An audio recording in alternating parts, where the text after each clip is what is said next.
Salut tout le monde, bienvenue à TV Laval Nouvelles. Salut. Salut. Alex. Salut, comment tu vas? Très bien, en fait. Oui, et là, je fais quelque chose aujourd'hui. Ok. Je me mets à l'eau, je sors du placard en ce début d'émission. T'arrêtes de boire. Non, Ah. j'arrête tout simplement de croire aux Canadiens de Montréal. Le Canadien ne fera pas les séries éliminatoires cette année. Alors déjà, c'est réglé. Et vous l'aurez entendu seulement qu'ici, à TV Laval Nouvelles, parce qu'on n'a pas de complaisance envers le Canadien qui ne gagne pas. J'y crois pas, moi. Et le Souvent, Rocket... Ils ont gagné la Coupe cette année quand ils ont eu des saisons désastreuses. Alors, gardez espoir. Oui, mais à l'époque, il y avait mesdames et Patrick messieurs. Roy. C'est ça l'affaire. Ben, on Il y a avait... Carey Price. Et il y avait une attaque et il y avait aussi une défensive à l'époque. Mais ça, on pourrait y Fait revenir qu'un si bon tu veux. point. Mais l'affaire, par contre, c'est que le Rocket de Laval, moi, je pense, fera les séries. Je pense qu'on va... Parce qu'on a un excellent début de saison, d'excellents joueurs aussi, jeunes joueurs dans cette organisation nouvelle. Puis il y a beaucoup d'ambiance à Place Belle. Alors, allez-y cette année. T'es allé Vraiment, à j'ai Place assisté exactement. Et puis j'ai vu le talent sur place, les jeunes joueurs. Puis c'est vraiment une belle ambiance aussi à Place Belle. Alors, allez-y en famille. Ça coûte pas très cher. Puis vraiment, on a un bon divertissement. Puis eux autres, vous allez être sûrs qu'ils vont gagner. Et vous allez être sûrs qu'ils vont vous en donner pour votre argent. C'est-tu ce qui est Voilà, le joueur des éditorial. Canadiens? Non, le plus beau. Chez Weber. Ben oui, effectivement. Chez non, Weber, non, Carey mais Price. Tu serais peut-être pas d'accord. Oui, Carey Price est plus beau, mais moi, c'est Galchenyuk. Brandon Gallagher. Ah, Gallagher, OK. Bon. Sur ces belles C'est pas paroles, le plus et talentueux. Brandon, je te salue. En passant, je vais aller rejoindre notre premier invité, Oui. Rarez Bourlacou. On va parler de politique. Tout à fait. Alors moi, je te laisse faire tes nouvelles, justement. Certainement, puis on se disait tantôt, un sujet justement, on parlait de hockey, bien, c'est un sujet justement, la politique, qui ne laisse personne insensible. On saura y revenir et on continue d'ailleurs tout de suite avec des élections. Ils seront très exactement 100 candidats à briguer les suffrages pour l'urne. En fait, pour l'une, mais pour l'un ou l'autre des 22 sièges du Conseil de la Ville de Laval le 5 novembre prochain.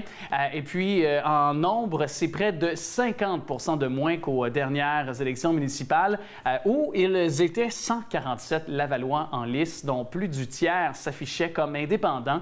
On se rappellera que la disparition du parti du ralliement officiel, soit le PRO des Lavallois, avec la chute de son chef qui régnait sans partage depuis 3 mandats successifs, avait suscité, on peut le comprendre, un réel engouement et contribué peut-être effectivement à démocratiser la chose publique en 2013. Et au total, on compte 7 prétendants à la mairie, dont les chefs des 5 partis dûment reconnus par le directeur général des élections du Québec. Il s'agit du maire sortant Marc Demers du mouvement Lavallois, le chef de l'opposition officielle, M. Jean-Claude Gobé de Action Laval, Michel Trottier du Parti Laval, Sonia Beaudelot, elle qui est de Avenir Laval, et Alain Lecomte de Alliance des conseillers indépendants, auxquels s'ajoutent les candidats indépendants Hélène Goupil et Nicolas Lemire. 4 des 5 formations politiques municipales présentent des candidats dans chacun des 21 districts électoraux. Et quant à l'Alliance des conseillers indépendants, elle ne regroupe sous sa gouverne et sa bannière que 5 candidats à des postes de conseillers. À ces 89 représentants de partis s'ajoutent 5 candidats indépendants, portant à 93 le nombre de prétendants aux 21 sièges de conseillers municipaux. Et pour la majorité des districts, on assistera à une course à 4, alors que les bulletins de vote s'afficheront un total de 5 candidats dans 9 districts. Comme partout ailleurs au Québec, d'ailleurs, le président d'élection de Laval acceptait les déclarations de candidature jusqu'au 6 octobre, voilà, à 16h30. Actuellement, le conseil municipal est formé de 15 élus, membres du parti du maire Marc Demers, 3 du parti de Michel Trottier, 2 élus siégeant comme indépendants et 1 élu comme membre du parti de Jean-Claude Gobé. Alors, évidemment, vous savez quoi faire. Le 5 novembre prochain, il faut aller aux urnes, il faut aller voter partout au Québec, dont ici sur le territoire lavallois. Exercez votre droit démocratique. Alors, on poursuit toujours dans ces nouvelles avec un marquage qui sème la grogne. Des bandes bleues et blanches peintes sur les bordures de trottoirs à Laval pour réduire la vitesse des automobilistes sèment une certaine grogne chez les citoyens qui considèrent que leur quartier a été largement défiguré. Le marquage est apparu au cours des dernières semaines autour des parcs et des écoles, essentiellement primaires. Il s'agit de l'une des mesures que l'administration du maire Demers a décidé d'implanter afin d'atténuer la circulation dans ces secteurs. Or, nombreux sont les citoyens qui se plaignent que les lignes de couleurs contrastantes altèrent le paysage tout en manquant d'efficacité. Quand on s'en vient, on dirait une piste de course. Je ne comprends pas à quoi ils ont pensé, à soupirer Roger Beauchamp. C'est un résident de la rue Rivard. Cette semaine, il y a eu 3 accidents sur la rue, a-t-il poursuivi. Alors, on ne dirait pas que ça fonctionne. L'une de ses voisines l'école Sigouin s'explique mal. Pourquoi la Ville n'a pas plus tôt installé des dos d'âne, comme c'est le cas dans plusieurs quartiers? Ce n'est pas seulement laid, ça a été fait n'importe comment, elle dit en désignant les couleurs et les contours inégaux de la peinture. Michel Trottier, candidat à la mairie pour le Parti Laval et conseiller municipal de Fabreville, déplore que l'avis des citoyens n'ait pas été sollicité. Personne n'est contre la sécurité des enfants, des piétons, des cyclistes, a-t-il aussi supporté, mentionné. Mais ce moyen-là vient dévisager de nombreux quartiers. Les citoyens n'ont même pas été consultés. Il ajoute que plusieurs automobilistes ne comprennent tout simplement pas ce que signifie ce marquage. Il y a des gens qui se demandent s'ils ont encore le droit de se stationner dans la rue, a-t-il mentionné. Il y a même une dame qui croyait que c'était pour une fête grecque dans son quartier. Le marquage devait se retrouver autour de l'ensemble des 220 parcs et des 80 écoles primaires de Laval, alors qu'environ 60 % du travail a été réalisé. La Ville vient toutefois de suspendre le déploiement de la mesure. C'est ce qu'a indiqué Virginie Dufour, qui est membre du comité de circulation de la Ville. On cherchait quelque chose qui attirait vraiment l'œil. Les pancartes, ça ne fonctionne plus, a expliqué la conseillère municipale du district de Sainte-Rose. Mais actuellement, on procède à des sondages pour être certain que la mesure a l'effet escompté. C'est ce qu'elle a aussi ajouté du même souffle. Viens nous joindre, Alex. Ben oui, je me joins à vous, surtout qu'on parle d'un sujet que j'adore, la politique. Oui, bien, rencontre Rarez-Bourlacou. Bonjour, monsieur. Bonjour tout le monde. Bonjour à nos téléspectateurs. Vous connaissez un petit peu en politique, je pense à peine. Oui. Vous avez votre propre blog sur la politique internationale et vous complétez en ce moment votre thèse de doctorat sur quel sujet? La diplomatie canadienne, sa présence numérique en Chine et dans l'Union européenne. Oui, un sujet que je connais vraiment parfaitement. Alors, on pourra en parler tout à l'heure. Oui, mais c'est important, la politique municipale, parce qu'évidemment, là, ça vient tout juste de débuter. C'était la période butoir vendredi dernier pour déposer sa candidature pour tous les gens au Québec qui veulent être conseillers, maires, peu importe. Et la politique municipale, c'est, dans le fond, ce qui touche le plus près des gens. Tu sais, les décisions qui sont prises dans nos quartiers, bien, c'est au quotidien. Ça a une influence beaucoup plus grande pour nous que le fédéral ou provincial. C'est plus tangible pour le citoyen. C'est ça, puis les gens l'oublient souvent, je pense. Oui, effectivement. Je pense que ça va être comme un test pour les prochaines élections provinciales qui auront lieu octobre 2018, parce que là, on va avoir effectivement le courant politique qui passe dans les communautés, que ce soit locales, municipales, dans toutes les régions du Québec. Du Québec. Et moi, j'ai le goût de vous demander, parce que c'était le premier mandat après Vaillancourt. Oui. C'était un premier mandat, donc c'était l'après-Vaillancourt que M. Demers devait, disons, faire avec la Ville, devait redonner, je dirais, la confiance, devait redonner aussi une bonne réputation à la Ville. Si on en fait le bilan, tout d'abord, à vos yeux, du maire Demers, est-ce qu'il a un 4 ans de bon bilan, selon lui, qu'il peut défendre présentement sur le terrain? Je serai très franche avec vous. Je pense qu'il a eu un bon mandat, discret, mais à mon avis, il n'a fait que jeter les bases pour un développement futur. Je pense qu'il n'a pas entré en profondeur de l'administration publique en tant que telle. Vous savez, en politique publique, on joue avec une définition. Ouais. On dit que, en fait, une politique publique, c'est ce qu'un politicien fait ou fait pas. Oui, c'est ça. Voilà. On le juge, donc, sur son on bilan. fait pas. Je pense qu'il donne une direction. On est dans un contexte où, après une administration Vaillancourt, qui a suscité quelques polémiques, au moins on n'a pas eu de grands scandales. Est-ce que Laval est à la hauteur de la situation, répondre à toutes les exigences des citoyens? Je ne pense pas. Okay. Ce serait quoi, en fait, votre vision pour la Ville de Laval? Vers quoi on s'en va? Moi, je pense que Laval pourrait devenir, je vous le dis tout de suite, vu sa base industrielle, avec des personnes qui sont innovantes, quelques compagnies de start-up, je le vois où Laval projetait au niveau international. Donc, un secteur économique plus, disons, vivant, plus innovateur, parce que j'entendais à gauche et à droite les semonces, ceux qui pointaient du doigt, le bilan de Demers disait que, ce que j'entendais encore là dans la rue, c'était le bilan économique. On n'était pas certain des actions du gouvernement, en fait du bilan de M. Demers, donc et de son équipe. Alors, pour vous, ce serait d'encore plus d'actualiser ce domaine-là? Effectivement, on avait Laval Technopole ici.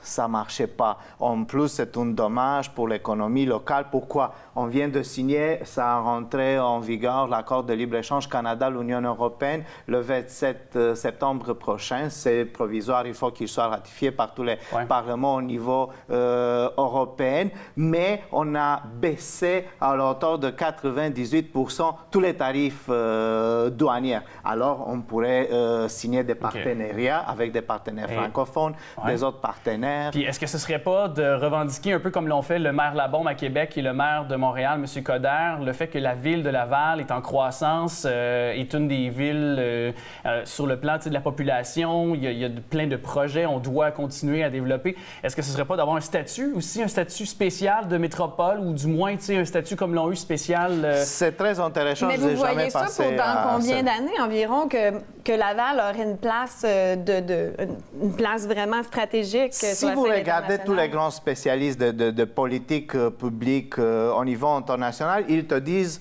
toujours, puis je l'utilise ça dans mes cours, il faut projeter cela pour un laps de temps de 20 ans.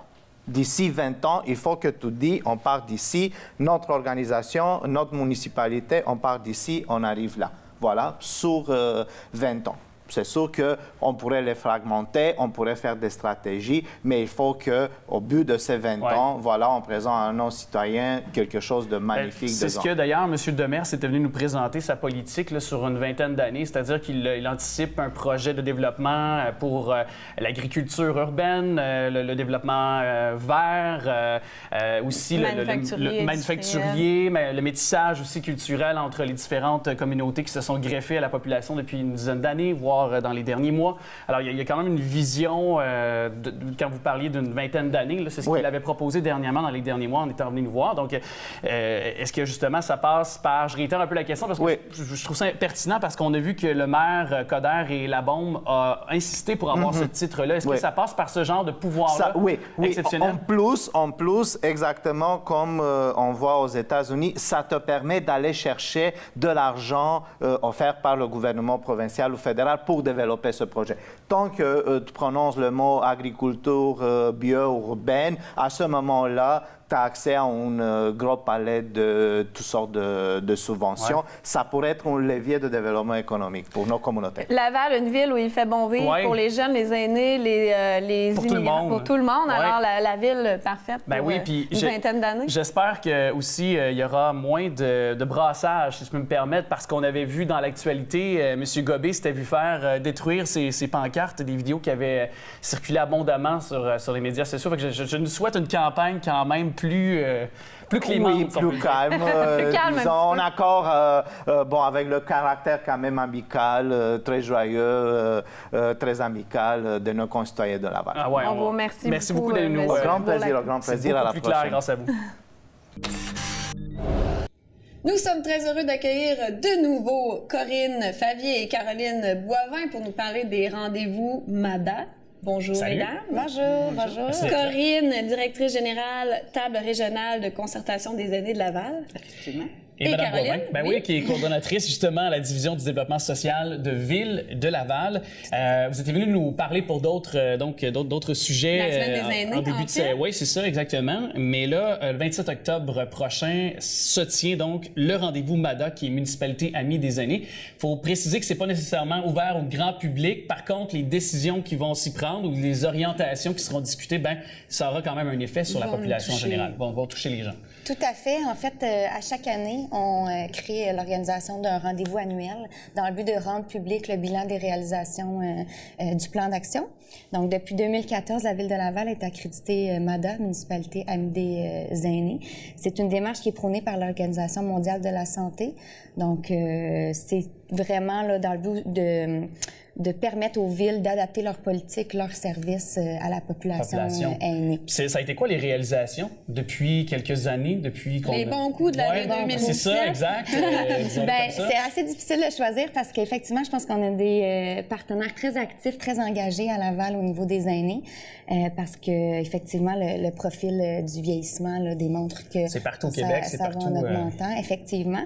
Mais j'ai l'honneur d'avoir avec moi Corinne Favier, qui peut vous parler d'un bon coup qu'elle a réalisé ou qu'elle est en train de réaliser cette année. Donc, Corinne, veux-tu parler un bon coup en projet? oui, tout à fait. C'est un projet qui s'appelle La parole aux aînés et c'est la tournée des résidences HLM coopératives pour aller vraiment sonder les aînés. Sur le terrain. Oui, et d'abord les informer de tout ce qui existe, valider avec eux s'ils connaissent pas, on leur explique, et aussi aller voir avec eux, est-ce qu'il manque des choses? Est-ce qu'on a accompli des choses, mais elles sont peut-être pas complètes ou méconnues, etc. Alors, tout ça va servir aussi à alimenter le prochain plan d'action puisque l'on est allé terrain. Ça sera dans le cadre de la Semaine des aînés ou ça n'a pas nécessairement rien à voir? Non, ça c'est, dans le fond, quand on est accrédité une municipalité des aînés, on a un plan d'action, puis il y a du financement au niveau du provincial, qui est des projets, des projets particuliers. Ça, c'est les critères. Là. Et les critères, on demande justement, est-ce que ça correspond aussi aux critères MADA dans votre plan d'action? Okay. Alors, il y en a beaucoup de projets qui ont été développés. D'ailleurs, pour être une ville comme Laval, qui maintenant est MADA, c'est quoi un peu les critères qu'on doit recourir pour... Intéressant, ça. C'est quand même... Pour être accrédité MADA? Oui, pour être accrédité MADA, oui, c'est ça, exactement. En fait, la Ville a le mandat de créer un plan d'action concerté avec plusieurs partenaires du milieu. Donc, c'est ce qui a été fait depuis 2014. On s'est assis, on a regardé quels partenaires pourraient contribuer au développement de la population, des services offerts aux aînés. Et à chaque année, nous, c'est peut-être nous qui se donnent l'engagement de remettre un peu le bilan de ce qui s'est passé. De continuer aussi. Oui, c'est ça, informer la population. On a beaucoup un souci d'informer la population de ce qui se fait à Laval. Parce que là, on parlait aussi beaucoup d'un plan d'action 2018-2020. C'est quoi un peu, vous croyez, je comprends que ça va être discuté le 27 octobre, mais à la lueur un peu de ce que vous avez cru avoir sur le terrain actuellement, puis vous êtes au quotidien en contact avec les personnes âgées, les personnes aînées. Donc, est-ce que vous êtes un peu en mesure déjà de nous donner un peu le pouls de ce qu'on doit faire? Oui, c'est ça, exactement. Oui, les deux, trois années. Ce serait délicat parce que ce serait d'avoir déjà écrit alors qu'on va justement à la rencontre du 27 octobre. C'est là que vous demandez l'opinion des participants. Mais selon moi, je vous le demande à titre de citoyenne, puis à titre de gens qui travaillent dans ce domaine-là, quelle est votre perception à vous? Vous, personnellement? Personnellement, quels seraient les plans d'action, les orientations qu'on doit donner? Bien, les orientations, je pense qu'on va poursuivre dans la même veine. On avait un plan très ambitieux. Caroline pourra en témoigner. On avait 70 actions à poser. Okay. C'était très ambitieux. Alors ça, on est en train de revoir ça aussi. Et il y a différents axes qui touchent absolument tout, alors que ce soit de l'infrastructure, en passant par les communications, par les activités. Transport en commun, j'imagine aussi. Exactement. Services de santé aussi. Ouais. Alors, tout ça, tout le monde est impliqué. Il y a certains projets qui ont débuté mais qui nécessitaient certains ajustements.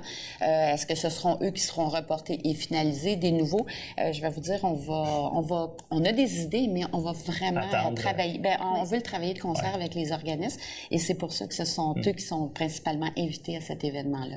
Oui, mais le but, c'est toujours d'intégrer les aînés, que ce soit avec des activités sportives, culturelles, même dans la prise de décision aussi, également, par rapport à la démarche MADA, effectivement, parce qu'on veut vraiment que ce qu'on mette en place réponde à leurs besoins. Les organismes regroupent les aînés, ils sont en contact direct, donc ce sont des porte-paroles incroyables. Ils ont le pouls aussi. Alors, on a différentes sources d'informations pour aller valider qu'est-ce qui est prioritaire et on leur demande justement de nous aider à prioriser. Là, il y a une élection municipale qui s'en vient.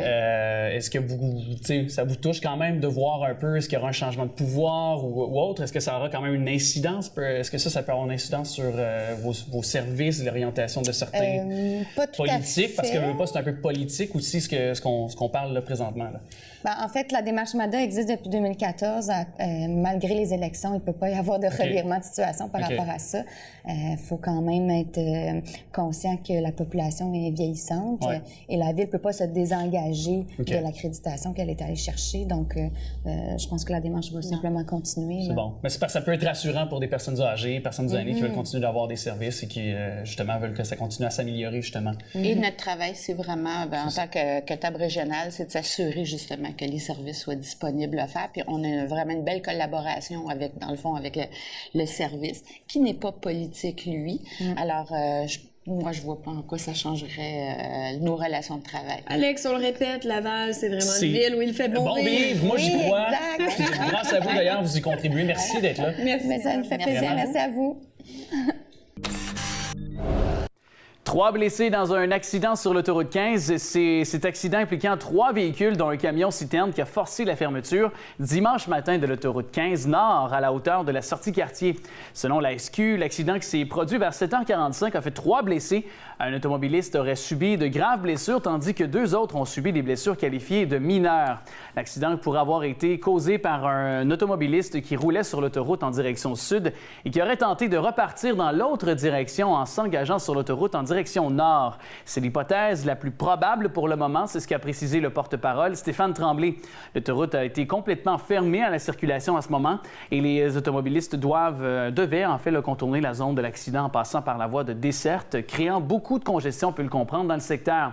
L'autoroute 15 a été aussi congestionnée en raison de la curiosité des automobilistes et la CSQ a suggéré aux conducteurs qu'ils pouvaient alors d'opter pour l'autoroute 13 en attendant la réouverture de l'autoroute 15.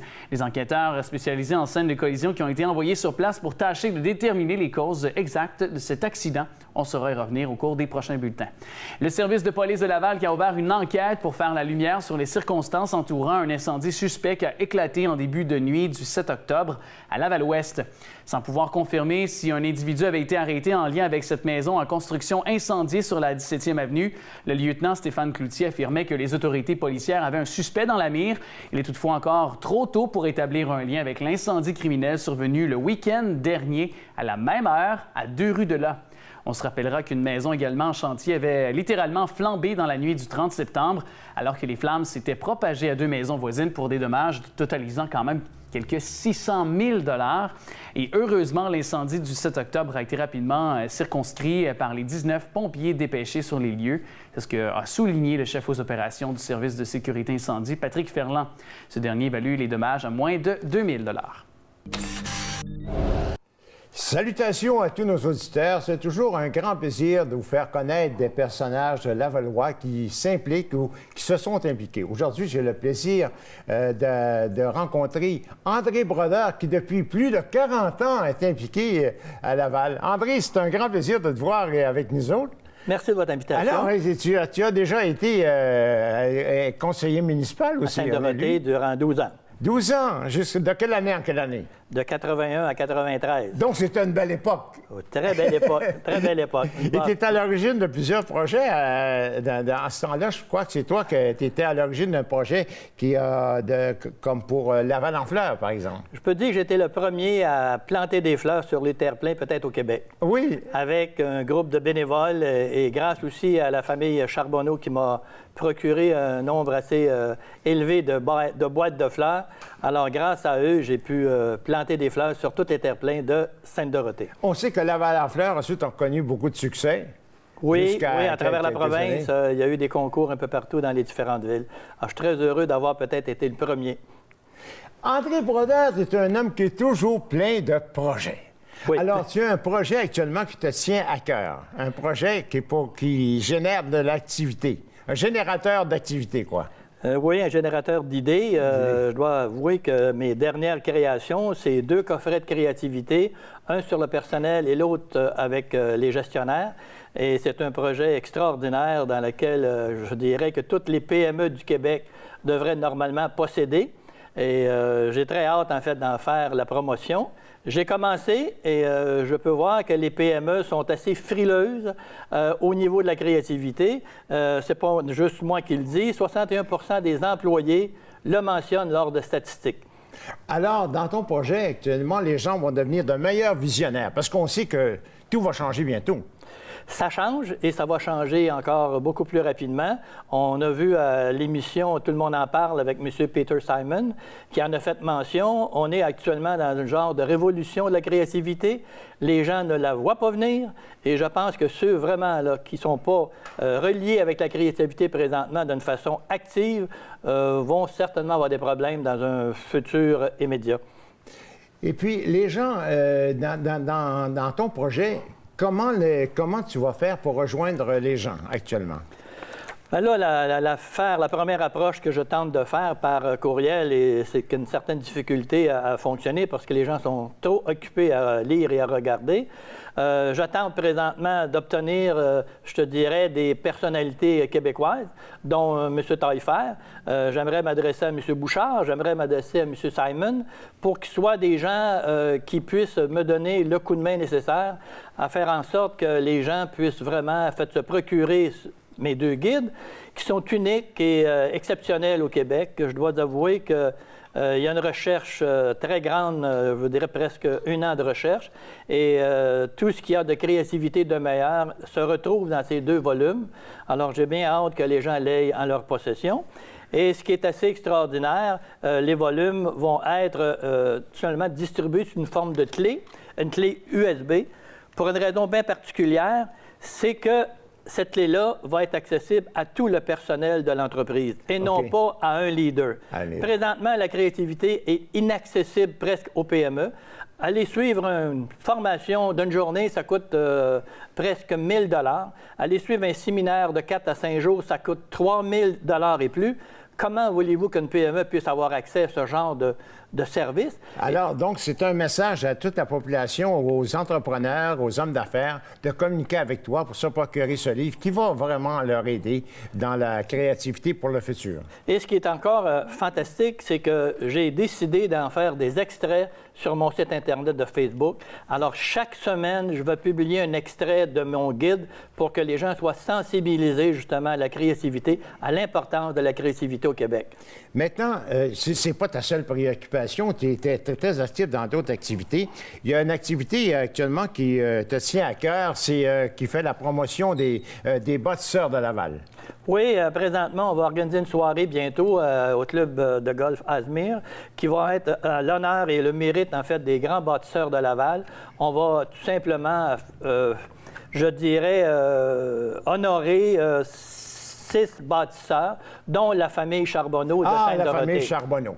Oui. Pourquoi la famille Charbonneau? Bien, la famille Charbonneau, c'est que les premiers Charbonneau sont arrivés, je vous dirais, à Laval dans les années 1673. 1665, à Laval, 1673. Oui, 1673. Et il y avait à ce moment-là 4 familles qui ont habité Laval. Et la population était de 27 personnes. 27 personnes. C'est quand même extraordinaire.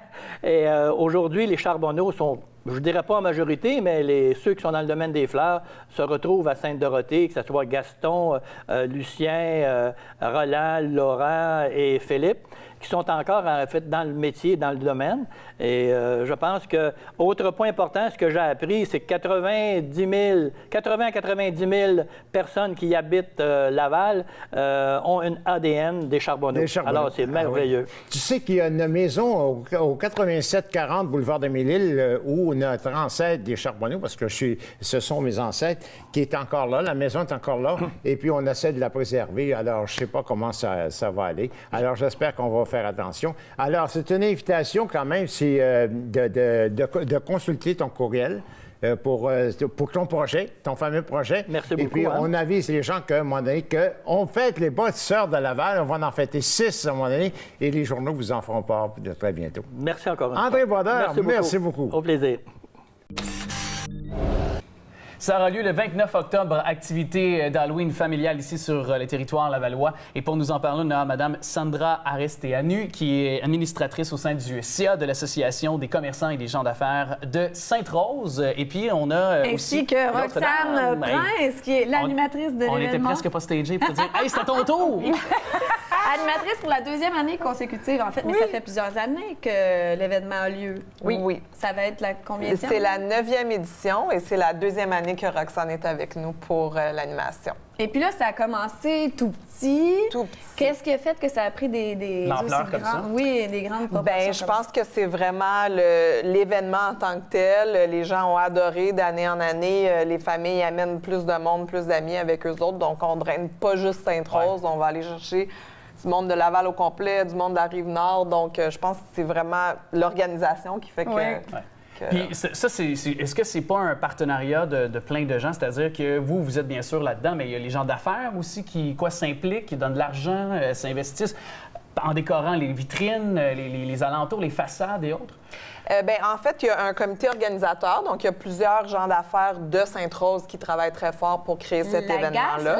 Comment on dit ça? L'ACGAS. C'est ça, c'est exactement. C'est exactement ça. Notre association commerçante est très impliquée dans cet événement-là. Mais en fait, c'est tous les commerçants de la rue du boulevard Sainte-Rose, dans le vieux Sainte-Rose, qui ouvrent leurs portes lors de cette journée-là puis qui donnent des bonbons ou toutes sortes de petits cadeaux pour les enfants déguisés. Puis il y a pas, tu sais, j'ajoute un peu quelque chose, mais il y a le fait aussi que je trouve que l'architecture des vieux bâtiments, tu sais, ça date quand même, c'est un cachet encore, je pense, encore plus grandiose à une fête comme l'Halloween. Hein? Exactement. Puis la mission, en fait, de cet événement-là, c'est vraiment d'aller rechercher la mission de notre association, c'est de faire reconnaître ce petit territoire-là, que le monde découvre le vieux Sainte-Rose, découvre les commerces qu'il y a là, puis la beauté aussi de Ramener les gens à l'achat local, évidemment. Exactement. Ouais. Puis, justement, parce que là, ça s'adresse à la famille, donc multiples activités. Il y a des thèmes cette année, je pense, de ce qu'on peut voir avec... Oui, en fait, c'est sûr que dans tout événement, on veut un thème. Hein? Mais l'Halloween, en fait, aussi, c'est très créatif. Les gens peuvent se déguiser comme ils ont envie. Mais cette année, c'est le carnaval masqué. Alors là, c'est simple. Là. On peut mettre un pantalon jaune, un chandail rouge. On peut aussi faire du bricolage. Oui, non, c'est ça. Un petit masque comme ça. C'est la seule journée où tu peux sortir de chez vous. Ça fait pas, puis c'est correct, c'est permis. Exactement. Puis là, j'ai apporté quelques masques, mais ça peut aussi, ça fait des journées bricolage. Aussi, on peut se préparer à l'Halloween. On peut aussi les acheter tout fait, mais je vous dirais que c'est agréable aussi de créer des costumes uniques, dans le fond. Fait que c'est ça le thème cette année. Ton rôle en tant qu'animatrice, c'est quoi exactement? Tu te promènes dans la rue puis tu fais des activités avec les gens ou il y a une scène spécifique? Oui, en fait, il y a une belle collaboration. Ça fait 2 ans que je travaille avec Monsieur Fun. Alors, on a un gros boombox. C'est une structure jaune. Il y a de la musique. Alors, on s'inspire cette année, c'est ça, du Mardi Gras. Alors, ça va être très festif. Et donc, qu'est-ce qu'on fait? Sans le climat. C'est ça, oui. Exactement. En fait, mon rôle, des fois, on est animatrice, mais là, c'est un petit peu plus animatrice de foule, je vous dirais. On va faire jouer les gens, c'est-à-dire défiler de costumes. Moi, je veux les faire travailler là, un petit peu, là, les gens. Là. On veut voir les costumes, on va prendre des photos aussi. Il va y avoir aussi des belles prestations en danse cette année. Je vous dis pas tout, mais vous savez un peu c'est quoi des flash mobs? Oui. À un moment donné, ça se met à danser un peu partout. Vous avez filmé ça? Absolument, oui. Oui, donc il y a des écoles qui sont impliquées avec nous. Une belle collaboration de bien des gens. Il va y avoir aussi, on va faire pour les jeunes des couettes colorées. Alors, on a des coiffeurs avec nous sur place. Alors, une petite couette verte, une petite couette rose. Beaucoup de choses, de maquillage. Des maquillages. Oui. Puis de la danse, évidemment. On danse, on a du fun. Puis, tout dépendant, il fait du chaud, fait du froid. On fait bouger aussi. Là, puis des bonbons. Oui. Puis des gâteries. Oui. Oui. Ça, il en manque pas. Vous allez être déguisés en quoi, vous autres? Oui, c'est ça. Avez-vous déjà planifié ça? C'est sûr que là, on peut préciser que... Est-ce que vous allez être là sur place? C'est ça Aucune idée, mais je suis sûre que je vais être capable de me trouver un déguisement de dernière minute. Sinon, Roxane va me prêter ces beaux masques. Ça mettra un masque sur le ventre. Exactement. Évidemment, moi, j'ai trouvé mon tutu. Là, toute animatrice de foule qui se respecte a besoin d'un tutu. J'espère qu'il va faire chaud. Bien, j'espère. C'est ça. Est-ce que ça a lieu beau temps, mauvais temps? C'est ça, là, où c'est un peu la question. Il y a une année où on a eu de la grêle. Et puis, on était plein. Il y avait du monde partout. Ils se sont cachés en dessous des toits pendant le 10 minutes de grêle, puis ça repartit. Une bonne grêle comme ça, le 29 octobre. Puis c'est ça, vous avez, j'imagine, les infrastructures, c'est-à-dire des gens sur place pour, s'il fait froid, réchauffer les gens, café, en fait, il y a des commerçants, des restaurants qui donnent de la soupe chaude. On a notre brûlerie qui donne du café gratuit. Il y a des gens qui donnent de la crème glacée. Donc, c'est vraiment de tout. C'est pas juste des bonbons. Ça dépend vraiment de chaque commerçant de décider. De quelle façon qu'ils s'impliquent. Exactement. Ça commence à quelle heure l'événement? C'est à midi. Midi, c'est toute la journée? Jusqu'à 3 heures. Donc, c'est vraiment... c'est concentré. C'est concentré, puis le gros de l'animation se fait plutôt à la fin du 3 heures. Donc, les gens arrivent vers midi puis se promènent. Ils ont à peu près 1 kilomètre et demi à faire s'ils veulent faire tous les... Il y a un trajet, comment marcher. Puis... Exactement, s'ils veulent faire tous les commerces. Il va y avoir une programmation aussi détaillée qu'on va remettre aux gens avec les sacs de l'association pour passer d'un commerce à l'autre. Parce que l'idée aussi, c'est de découvrir les commerces, de rencontrer les gens. Puis oui, il y a de l'animation, mais effectivement, on voulait la réserver un petit peu plus à la fin pour permettre aux gens on peut aller souper après. Également, après, pour la soirée. C'est une bonne idée, oui. Avec plaisir. Merci beaucoup. Merci à vous. Merci de nous voir. Merci. Jean-Michel Blais et son piano en 360 degrés. Le génie de mon spectacle à Laval est que je vais me retrouver au centre du public, de déclarer le pianiste néoclassique Jean-Michel Blais. Ça va être enveloppant, interactif. Je vais pouvoir permettre aux gens d'être plus près de la source de ma musique. Reconnu internationalement pour son approche originale du jeu pianistique, Jean-Michel Blais ne cache pas son excitation à l'idée de ce concert en 360 degrés sur la scène de l'annexe 3 de la salle André-Mathieu le 25 octobre prochain. J'ai très hâte d'enlever le capot de l'instrument et de jouer dans le piano sans avoir peur que ça me tombe dessus, prévient-il. Les projections d'aigus vont être différentes et on va mieux entendre les résonances. Ce sera une première pour moi. Ça fait longtemps que j'ai envie d'une telle expérience. Le répertoire sera principalement consacré aux pièces de son premier opus, Il, enregistré chez lui et sorti en avril 2016 sous l'étiquette torontoise Arts and Crafts. À l'époque, je finissais mes études en psychologie et j'avais la tête pleine de compos, raconte le musicien. Je mixais mes pièces sur mon ordi en communication avec mon réalisateur de Montréal. Toutes les pièces partaient d'abord d'improvisation que l'on structurait ensuite. De retour au Québec, Jean-Michel Blais a tenté d'enregistrer sa musique en studio ou dans une cathédrale, mais il trouvait ça trop mort. Nous avons mis plein de micros chez nous et on a ouvert les fenêtres pour laisser rentrer la vie, que ce soit les enfants ou la pluie. Les amateurs de Niels Fromm, Shirley Gonzalez et Eric Satie se sont reconnus dans ces mélodies travaillées avec le réalisateur et producteur CFCF. Après avoir sorti un EP, Cascade, que je vois plus comme un essai philosophique, je termine bientôt mon second véritable album, de continuer Jean-Michel Blais. Ce sera un nouvel esprit. Nous ne sommes plus dans la chambre et pas en plein jour. Si le public est gentil, je vais être tentée d'en jouer 1 ou 2 morceaux. On l'attendait depuis longtemps, le nouveau Blade Runner. Je pensais que tu parlais de Nicolas Vincent Poirier. On a pris un bout de temps. Ben, moi, je l'attendais depuis longtemps, par exemple. Blade Runner 2049, réalisé par nul autre que Denis Villeneuve, qui fait rayonner le Québec sur la scène internationale et à Hollywood. Et écoutez, je suis allée voir Blade Runner 2049 et je pense que j'étais juste pas prête mentalement parce que c'est ce qu'on disait avant qu'on soit en ondes. C'est comme un accord à aller voir Blade Runner. C'est un état d'esprit qui soit réceptif à ça. C'est un état d'esprit réceptif, que tu t'acceptes de te plonger dans cet univers déprimant, tu acceptes d'aller voir une œuvre d'art et non pas juste de te faire divertir tranquillement. C'est peut-être juste de ça que j'ai besoin ces temps-ci, de me faire divertir. Là, le problème, c'est que j'ai quitté après 1h15 environ parce que je trouvais ça trop plate. Mais je pouvais apprécier d'autres aspects du film, Nicolas. Oui, mais regarde, ce qu'il ne faut pas oublier, c'est que Blade Runner, c'est un film culte. C'est pas depuis les derniers mois qu'on en parle parce que tout à coup, le film va sortir. Ça fait des années qu'on en parle. C'est un film culte. Donc, il y a beaucoup de fans qui avaient hâte de voir ce film-là. Mais on peut encore dire que c'est un chef-d'œuvre de Ridley Scott. Sauf qu'en 1982, quand le film est sorti avec Ridley Scott, c'était tout nouveau. C'était une nouvelle façon de faire du cinéma, c'était presque révolutionnaire. Et là, maintenant, de nos jours, tu l'as dit, avec Les Irréductibles, c'était très attendu. Mais en même temps, il y a eu beaucoup de promotions entourant le film. Et le fait qu'ici au Québec, c'est Denis Villeneuve, un gars de chez nous, une fierté, je pense qu'aussi ça a galvanisé un petit peu les attentes.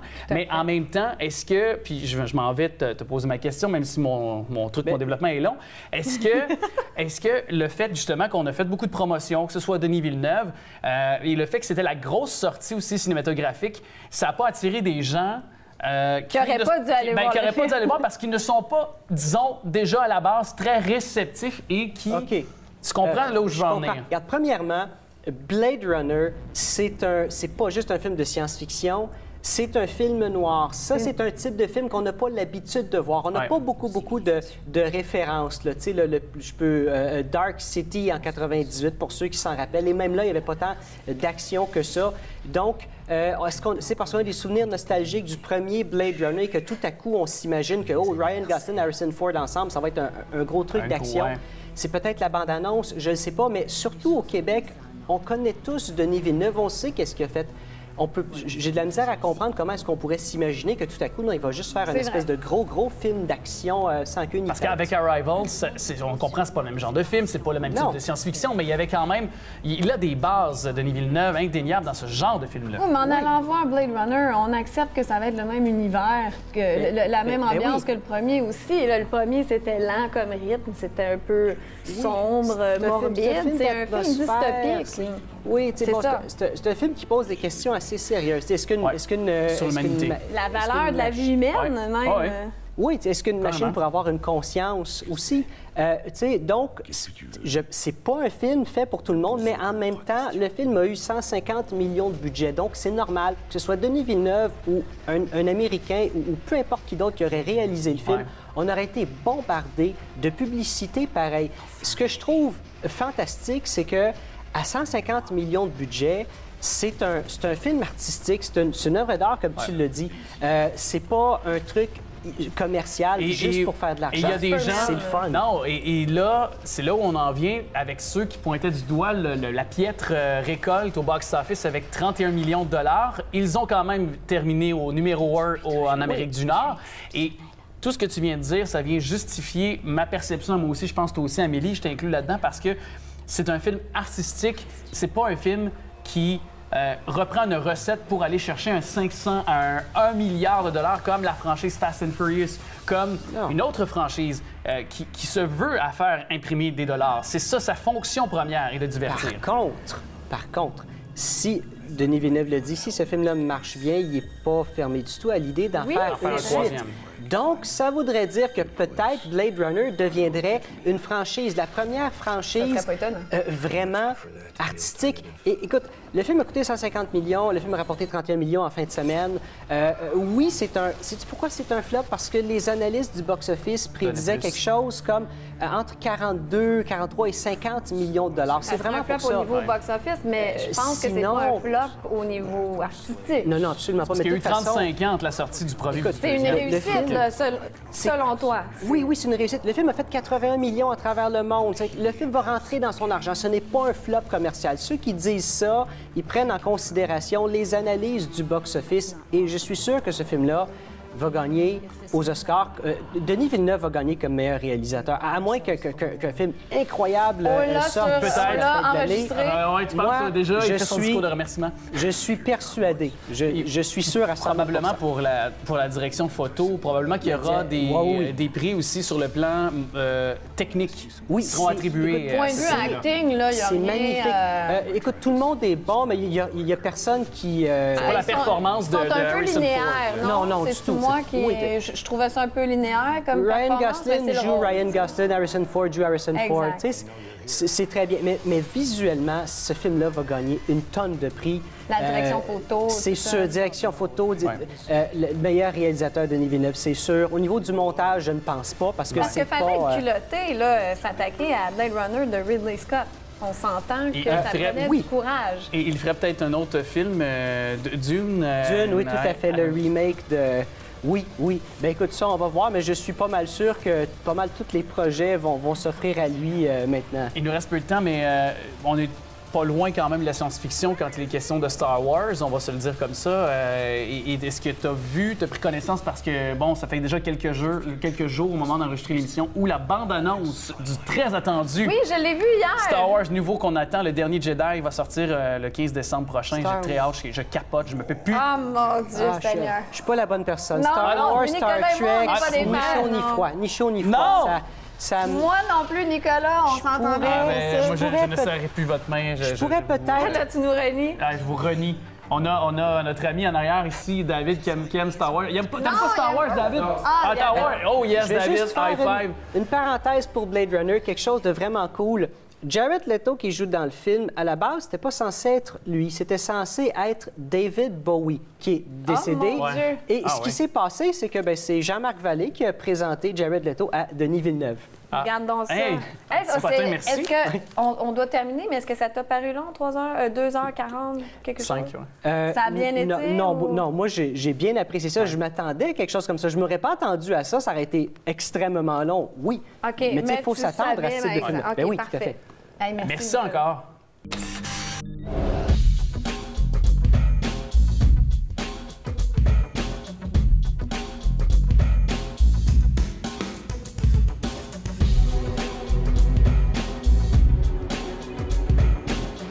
Aujourd'hui, 4 octobre, je suis présentement au Palace de Laval et on est ici pour une soirée très spéciale. En fait, c'est un grand souper spaghetti et je suis accompagnée de Ricardo Larrivée, rien de moins. Ah oui, je suis le porte-parole, moi, de la Tablée des chefs depuis une quinzaine d'années. Et c'est une levée de fonds qu'on a fait. On s'est dit, hey, un souper spaghetti, tu organises ça avec ta famille, tes amis, il y en a eu partout à travers le Québec. Et les gens qui sont ici, c'est des gens qui ont amassé des grosses sommes d'argent et on les a invités ici pour une super soirée entre amis. Alors, c'est vraiment une belle cause.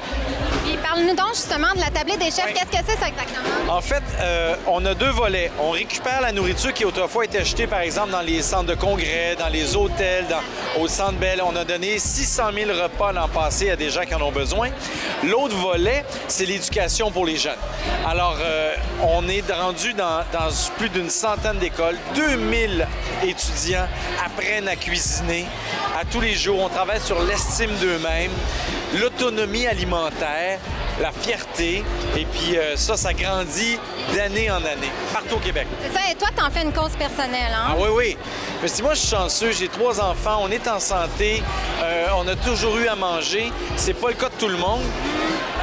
Puis je voulais faire une différence. Alors, à travers ma passion, la cuisine, l'enseignement de la cuisine, je me suis dit, ça va être ma part à moi.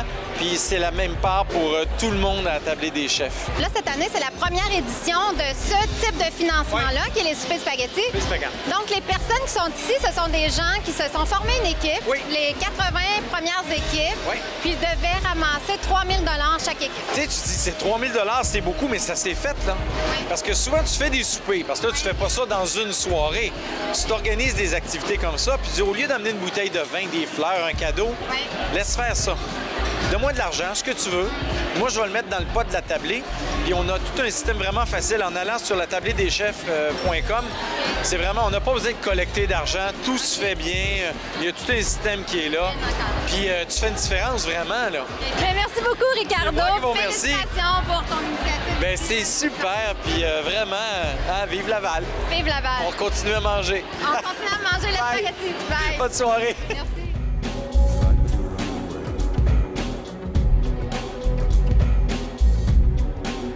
Présentement avec Stéphano Faïta, qui est chef, animateur, propriétaire de restaurant, auteur. Bonsoir. Bonsoir. Là, ce soir, à la soirée, tu as une implication. Oui. Qu'est-ce que tu fais exactement? Bien, on a un petit plateau d'antipasti pour tout le monde pendant le souper. Et je fais un défi des chefs, un genre de combat des chefs, où il y a deux enfants ou 2 participants qui vont essayer de faire une recette, la meilleure recette de boulettes de viande, j'ai l'impression. Je pense que c'est ça. Puis je me bats contre Martin Junot. Puis j'aimerais vraiment ça battre Martin Junot parce que la dernière fois, il m'a battu. Donc, c'est un petit orgueil d'homme c'est ça. Fait que c'est un petit peu ça qu'on va faire. Puis j'espère, jaser avec les gens puis leur donner de plus d'informations par rapport à la Tablée des chefs puis de participer aux événements et aux levées de fonds et au financement. Bien, merci beaucoup. Fait qu'on te souhaite une belle animation ce soir et un bon... Merci à vous. Merci.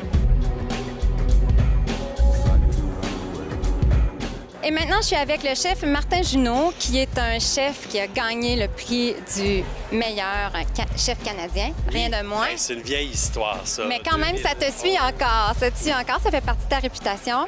Maintenant, tu es animateur, tu es auteur, tu es propriétaire de restaurant. On te voit partout sur le web, à la télé. Tu t'es marié cet été, donc tu es très occupé. Hey, je me marie samedi. Ah, c'est ça? Ben oui, ça, samedi. C'est pour ça que j'ai plus de cheveux gris que d'habitude. Ah oui, et tu prends le temps de venir ici quand même. Donc, c'est une cause qui te tient à cœur. Bien, je peux pas m'impliquer dans toutes les causes qui existent, malheureusement. Fait que des fois, on choisit nos combats. Et puis, la Tablée des chefs, on collabore depuis un petit bout de temps déjà. C'est une vieille et une belle histoire d'amour. Fait qu'on est ensemble, disons, on fait 1 ou 2 événements par année depuis 5, 6, 7 ans maintenant. Et ce soir, tu as une activité que tu vas animer et tu as également une participation dans le menu. Ben oui, ce soir, c'est 3 services. Donc, le premier, c'est des assiettes d'antipasti faits par Stéphano. Le plat, c'est le spaghetti. C'est un souper spaghetti. Donc, forcément, il y a une assiette de spaghetti à quelque part. Puis moi, je suis entre les deux. Fait que la pression, je pense qu'elle est sur moi. On va faire une salade, une belle salade super simple à la base de tomates, fromage mozzarella, plein d'herbes, une tonne de tomates, forcément. Fait que ça va être simple, mais j'ose espérer que les gens vont s'en souvenir. Mais je te souhaite une belle soirée ce soir, Martin, puis bonne chance dans ta compétition avec Stéphane. Oui, bien, bonne chance surtout à Stéphano. Évidemment, il va en avoir besoin. On connaît notre historique. Évidemment, il est compétiteur, il est fier, mais moi aussi. Stéphano, je t'attends.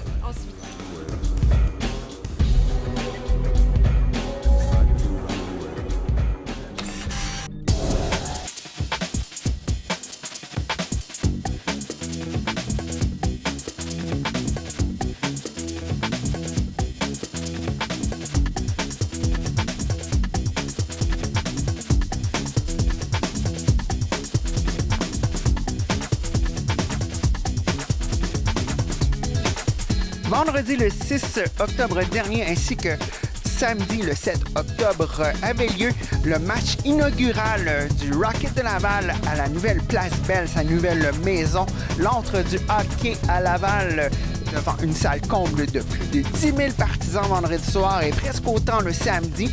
Les fans étaient invités dès 16h30 les 2 jours à participer au Fan Jam, où food truck, animation et écran géant étaient sur place.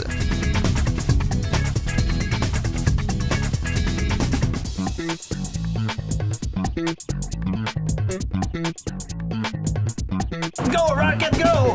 Les Rockets recevaient pour la première fois dans leur nouvelle demeure les sénateurs de Belleville qui se sont inclinés vendredi soir, le 6 octobre, le match inaugural avec un pointage de 3-0 en faveur du Rocket de Laval, ainsi que le samedi, une seconde défaite d'affilée de la part des sénateurs de Belleville qui s'inclinent 6-2 devant le Rocket de Laval. Donc un match triomphal les 2 soirs. Voyons ce que le reste de la saison nous réserve.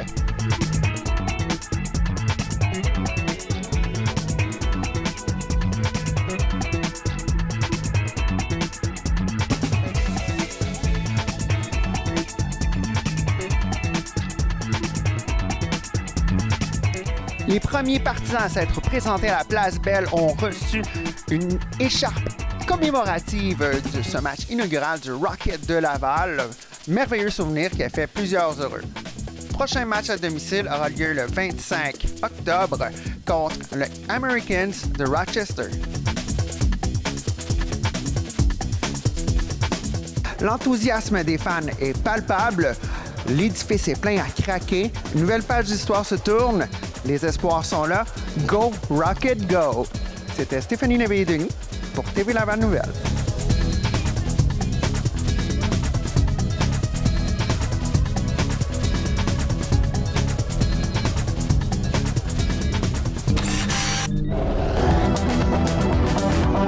Bonjour Christine, comment ça va? Ça va très, très bien. Je suis tellement content de te recevoir. Aujourd'hui, on est dans un parc qui tient énormément à cœur puisque tu es candidate pour le district Val-des-Arbres. Tout à fait. On est au Parc Rivard. C'est un parc qui est pas loin de chez moi. Moi, j'ai grandi ici, ça fait 40 ans et j'élève maintenant ma fille. Et c'est un parc magnifique, mais qui a besoin d'amour. Sincèrement, je marche tous les jours. Et moi, ce que je veux faire avec le parc, c'est beaucoup des activités de proximité. Entre autres, il y a beaucoup de jeunes dans le quartier. Il y a une recrudescence de beaucoup de jeunes. Et il manque beaucoup d'activités pour eux. C'est-à-dire, pour les tout-petits, on a remis des jeux. Mais pour tous les jeunes adolescents, moi, j'aimerais ça travailler ça avec des tables de pique-nique. Ah, ça, c'est génial. Oui, tout à fait. Beach volley, du basket. Je veux travailler aussi un marché de proximité, c'est-à-dire des marchés les samedis et dimanches avec des légumes frais pour redonner une vie communautaire au quartier, qu'on travaillerait avec nos marchands de Laval. Puis les fins de semaine, les gens pourraient venir, puis on s'installe, puis viennent chercher leurs fruits et légumes en marchant. Je veux vraiment qu'on redynamise ce quartier-là qui l'a pas beaucoup été et d'éviter aussi que les gens...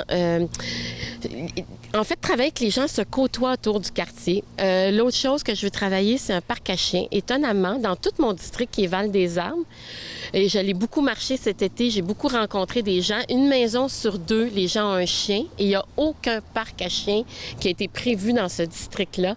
Et ici, on pourrait en aménager un très facilement et ça serait hyper agréable pour les gens du quartier. Ce serait une super bonne idée, vraiment. Oui, tout à fait.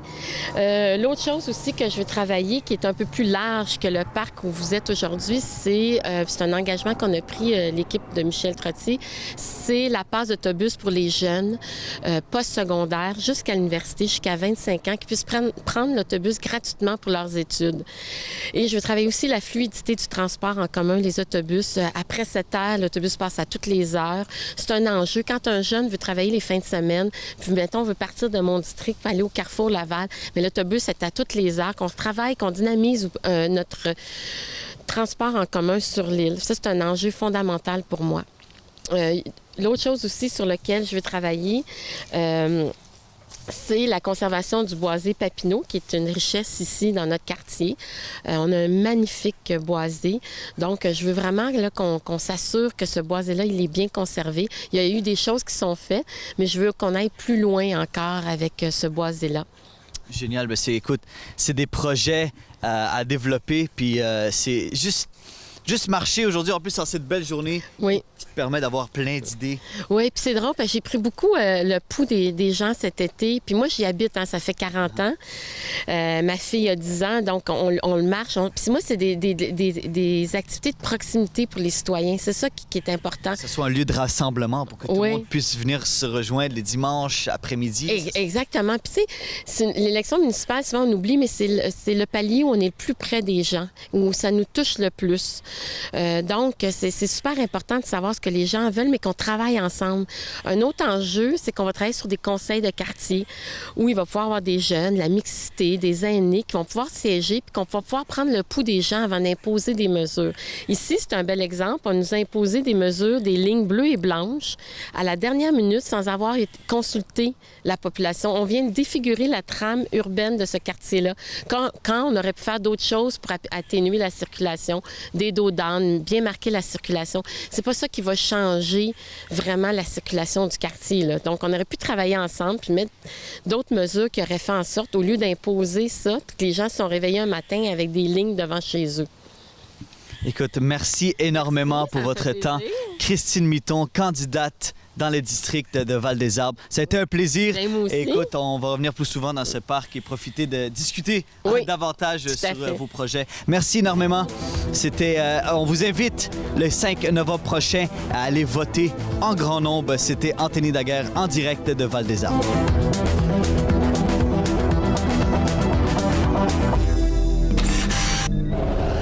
C'est déjà tout pour aujourd'hui. Écoute, Alex, j'ai le goût de donner une seconde chance à Blade Runner. Après l'entrevue avec Nicolas, il me semble qu'il m'a motivé à aller poursuivre. voir. J'étais peut-être pas dans le bon état d'esprit. Mais je te comprends quand même, parce que 2h45, c'est tu sais, on est occupé des fois, puis il faut que ça opère. Puis moi, je te dis, à 2h45, sans regarder mon téléphone cellulaire, j'ai de la misère, je suis TDAH de mon téléphone cellulaire. Les jeunes aujourd'hui, c'est épouvantable. Imagine-toi ceux qui ont 15-20 ans, qui sont encore plus ancrés dans ça, les milléniaux. Je suis pas certaine qu'eux vont apprécier Blade Runner, mais... je pense que non.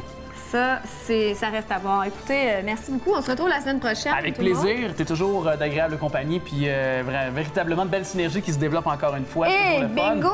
Oui, Alex? bingo. Il ne faut pas que j'oublie, effectivement, je suis le caller. Non, mais à chaque fois qu'on ferme cette émission, je me dois de vous rappeler que c'est 3 500 $, dont 2 000 $ carte pleine à vous remettre. Et puis tous les détails se retrouvent sur notre site web tvrl.ca tous les dimanches matin 9h30. C'est bingo. Guylaine Tanguay qui, l'heure de dimanche, va suivre dans les prochaines minutes. On vous dit à très bientôt. Au revoir à tous. On vous aime. Certains.